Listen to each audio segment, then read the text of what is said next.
to Daddy is the opening night film of Frightfest 2019, and if you're a regular to this festival, you will know that the opening movie is usually something special. Going in to Come to Daddy without any prior knowledge is the best way to see this movie, which is why I'm going to keep this review rather slight of information. I may tell you a little bit about the start, but I feel that you should discover the rest as it goes on.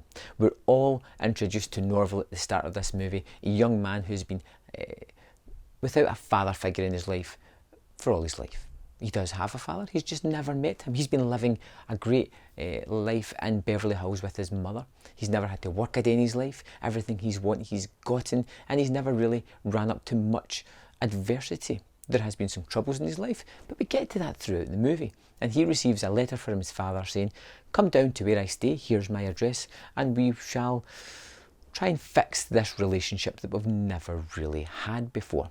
And when he gets down to this beachfront, kind of run-down shack, he meets his father in the form of Stephen McHattie, who is an alpha male.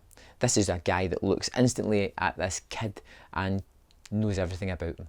Knows that he's going to be a bit more bravado, and he just knocks him down every chance he gets. This isn't a loving father type. This is an aggressive, in-your-face, tough love kind of father figure. When Norval makes a boast about something, his father calls him on it. He doesn't let it slide. He's not going to just let him talk down to him like that. He wants to challenge him, force him to own up to his lies, belittle him in a way, the kind of thing like a father shouldn't really do. And this abrasive relationship really just kicks on from there. They try to get the upper hand, they try to figure out what each other is really up to, but it just kind of comes to a war of words. And something happens at the movie, and then we find Norval kind of stuck at this cabin, wondering about his life, wondering about his father's life, why they didn't have the connection, how they never got the catharsis needed of really reconnecting and forming that bond. And he's stuck in this cabin, and things start to take a really fun atmospheric turn. Things begin to go bump in the night. There is strange noises.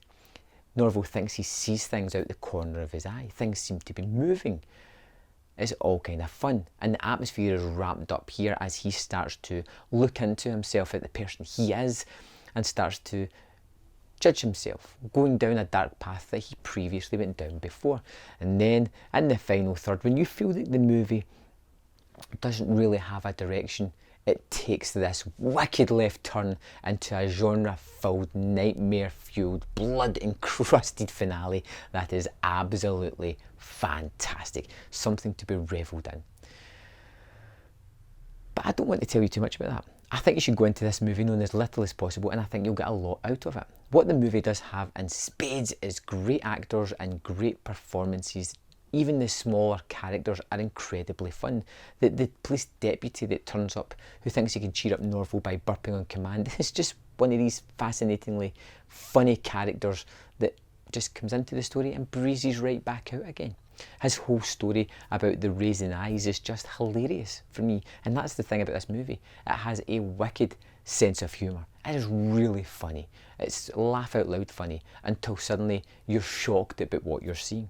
There is characters introduced later on in the movie.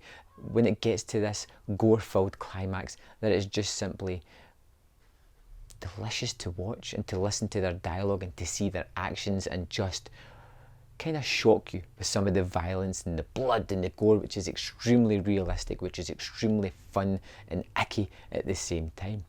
Norval is forced into becoming the man he never thought he would be. Adversity is against him, and he must rise up against his natural instincts and take the hard path, become almost a bit like his father figure, able to handle himself in the toughest situations and not be steamrolled like he probably has been in the rest of his life. It's a really fun movie. Like I said, Elijah Wood is terrific in this. Stephen McHattie is great. You get Michael Smiley, who turns up and is fantastic in the final third as well. The gore is realistic, sticky, visceral, fun.